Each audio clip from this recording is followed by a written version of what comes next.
Making money today is the equivalent of being a great hunter, and it gives a substantial amount of confidence and competency to a man. This is the story of sacrifice, hard work, tenacity, and loss. It is a story you have never heard before, and the story of Bedros Keuilian, the Lord of Fitness who went from poor to wealthy. But this is not your average rags to riches story. This is the tale of how a man rose from being a dumpster diver to becoming part of the elite 1% man. How did he do it? How did he become part of the elite? What role does he play in the fitness industry? Which businesses made him the successful man he is? Watch the video and subscribe if you want to be among the elite 1% like Bedros. And let us know who you want to see next in Who Is. Early life and background. Bedros Keuilian's life started out so rough. Each day was a battle with little gains. His family wanted to be better than they were. They had ambitions, but unfortunately, to realize those ambitions, they had to leave their home. They had to leave in Russia. Bedros's family escaped at the height of communism in Russia in 1980 when he was 6 years old. His father moved them all to the USA, and life got even tougher. The Keuilians didn't speak any English and they didn't have any money. This meant that they had to move around a lot in different apartments. They couldn't afford the rent of the apartments they got. The ones they could afford were utterly disgusting. Keuilian remembers a particular apartment they lived in that was so filthy that as a child of 8 years old, he got lice. And it even got worse. They were so broke that his mother couldn't afford lice treatment. The treatment they could afford, it could have killed him. His mother had his father take gasoline from their car and wash his hair with gasoline on the grass in front of the filthy apartment. Keuilian faced prejudice and bullying almost every day of his young life, and this scared him. However, this wasn't the only mark this left on him. The treatment he suffered filled him with anger, and that anger pushed him to a dark path. Keuilian began to walk the path of crime. He picked fights with everyone, and his antics got worse. He followed a couple of guys to break into a home and was their getaway driver. That home invasion would later end in a police helicopter chase like a scene from a movie. Keuilian would live life on the fast side, and he almost died. Keuilian got beat up. A dozen gang members attacked him and beat him severely. After that attack, Keuilian came to a realization. He accepted he was going to die an ugly death if he didn't turn his life around. And so, he decided to do just that. He resolved to make the best of the ugly situation he found himself in. It would be hard, but he was used to the hard life. His decision to change sparked an entrepreneurial desire within him, and he took inspiration from his dad. When they moved to California, his father had the ambition of setting up a small tailor shop after learning and adapting to their new environment. His father fulfilled this ambition, and young Keuilian drew a lesson from this. He also decided to be resilient. He had no choice. He knew what it was like to grow up poor, struggles and setbacks.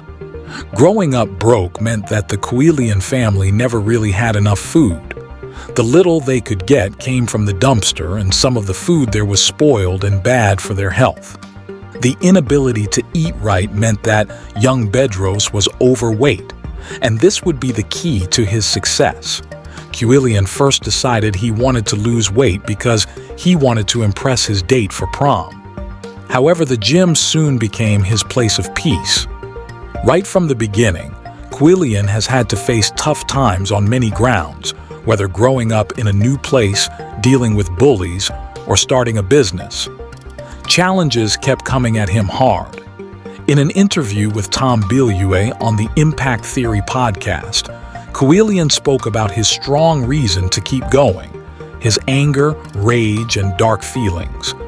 What led him to cry also pushed him to success. The entrepreneur revealed part of his anger came to be because he was abused when he was 4. After losing his path and choosing a life of crime, he used his anger as fuel.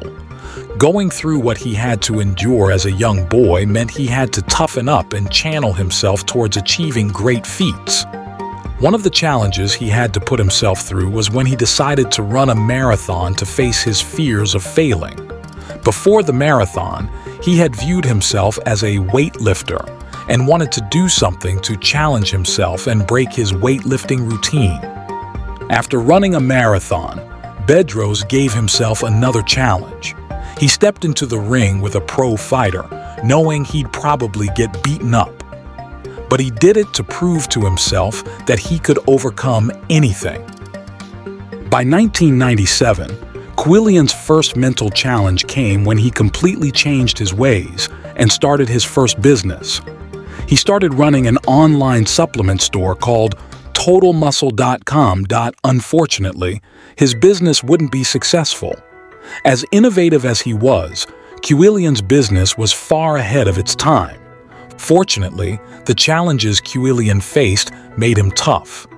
When the business failed, he looked at what caused the failure. He realized people weren't keen on buying from the internet. Without giving up the business, Quillian started another one after getting inspired by the gyms he had encountered in San Diego. And so he started the company, Fit Body Boot Camp, the company that made him the fitness entrepreneur he is today. Path to success. Quillian made a living training people when his life took a turn for the better when he got a new client, Jim Franco. Jim wasn't your typical guy. He was rough around the edges, in his 60s, and a big player in the automotive industry. He owned a software company that handled stuff for big stores like AutoZone. Jim was wealthy. When Quillian met Jim, he was juggling 3 jobs. He was a trainer, a fry cook, and a bouncer at a gay bar because it paid $3 more than regular clubs. On Monday morning, Quillian was dead tired during the training session with Jim. Jim noticed and asked what was wrong with his trainer. Quillian revealed how busy he always was. After listening, Jim did the strangest thing. He gave Quillian a cassette tape by Tom Hopkins and told Quillian to listen to it. That cassette tape inspired Quillian. He then listened to Brian Tracy, Zig Ziglar, Tony Robbins, and Dan Kennedy. Before long, Quillian was knee-deep in self-help content. From those tapes, Quillian got inspired to build multiple businesses. Current success and influence. Today, Bedros is a serial entrepreneur and investor in over a dozen industry-leading brands and businesses. He has 7 businesses. He's the founder of Fit Body Boot Camp, which has been listed 3 times as one of the 100 fastest-growing franchise brands in the world by Inc. magazine and Entrepreneur magazine. There's an interesting secret about Fit Body Camp. Although it is his biggest business, it is not his most profitable. Bedros has many best-selling books like Man Up and Dominate in Business and in Life. Bedros is a strong believer in the power of the human spirit. This is a big reason why he uses his platforms like TV, social media, podcasts, and blogs to motivate people. The businessman regularly shares his immigrant story and how, due to pure determination, he was able to achieve the American dream. The businessman intends his story to help inspire people worldwide to get unstuck and reach their fullest potential. The businessman's life is full of lessons and philosophy. There are 6 key lessons Bedros shares constantly. He calls the 6 pillars of high performance. First up, self-discipline. The entrepreneur believes you have to lead by example and stay focused if you want others to do the same. Next, you need to be a visionary. That means having a clear vision and mission for what you want to achieve. Communication is key too. You have to be able to get your message across clearly and show others what you mean. Being decisive is crucial. You might not always make the perfect choice, but making a decision is better than doing nothing. Emotional discipline is also important. Don't let your feelings get the best of you. Take a step back and think before you react. And finally, you need to build a high-performing team. You want people who are all in, who believe in your vision, and who are ready to give it their all. Outro. Bedros has a story unlike many. He rose from eating from the dumpster with no hope to becoming an inspirational figure to the entire world. This businessman was being chased by police and gangs and was expected to be nothing. Now, he is one of the most prominent guys in the world. What have you learned from him?